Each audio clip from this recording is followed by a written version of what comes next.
দর্শক, স্বাধীন BD 24 Facebook লাইভে আপনাদের স্বাগত জানাচ্ছি। টঙ্গী বিশ্ব ইজতেমা মাঠ থেকে।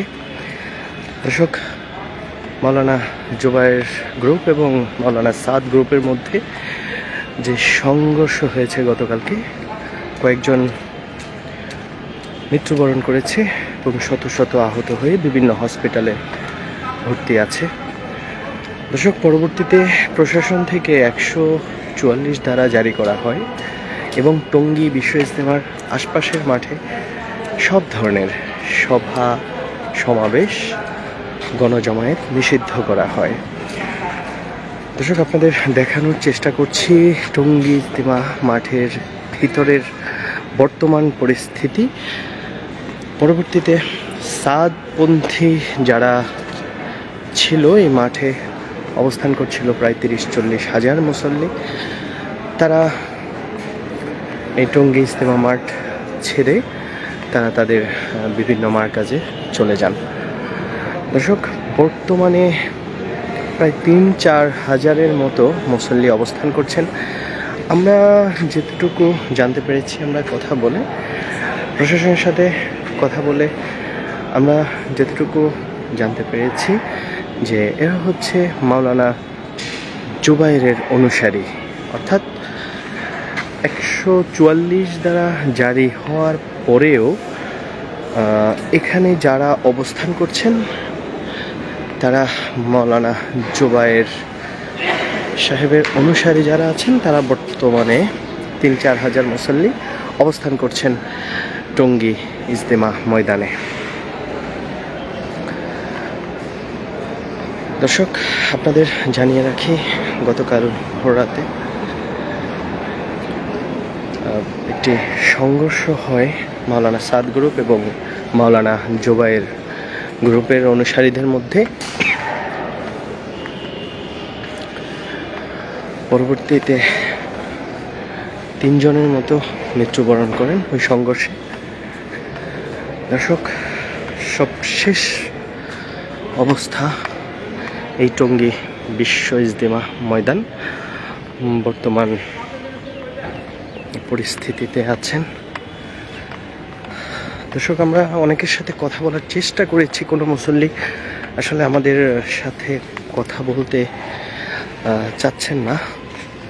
প্রশাসনের সাথে কথা বলে আমরা যতটুকু জানতে পেরেছি, বর্তমানে যারা অবস্থান করছেন 3 থেকে 4 হাজার মুসল্লি, তারা মাওলানা জুবায়েরের অনুসারী বলে জানতে পেরেছি।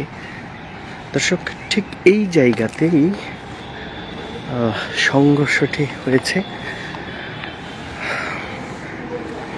মাওলানা সাদ গ্রুপ এবং জুবায়ের গ্রুপের মধ্যে। দর্শক, আমরা দেখতে পাচ্ছি টঙ্গীর ইজতেমা ময়দান থেকে যুক্ত আছি আমরা স্বাধীন বিডি 24 ফেসবুক লাইভে।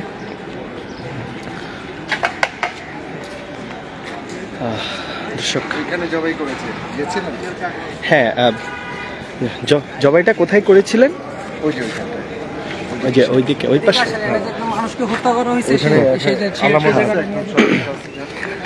দর্শক, আপনাদের দেখানোর চেষ্টা করছি।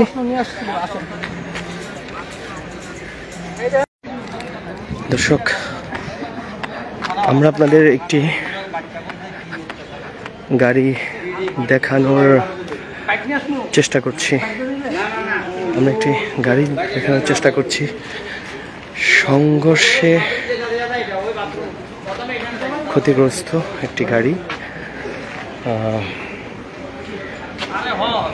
দর্শক, আপনারা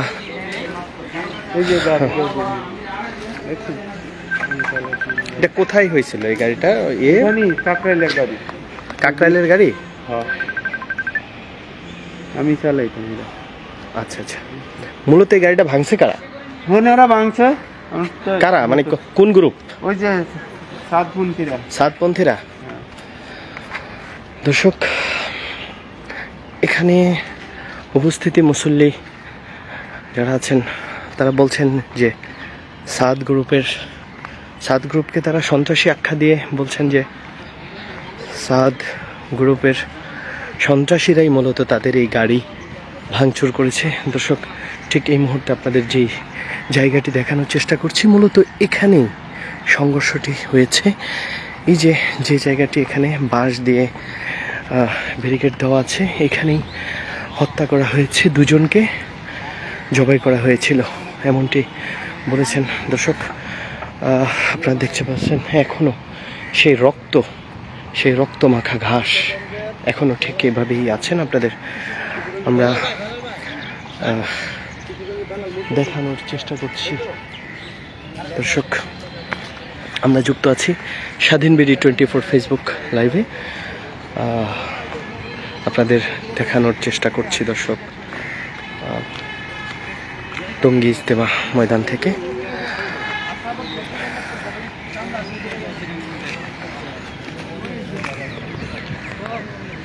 দর্শক, ঠিক এই জায়গাটিতেই মূলত জবাই করা হয়েছে। দর্শক, আপনাদের দেখানোর চেষ্টা করছি, দুইজনকেই এখানে জবাই করা হয়েছে।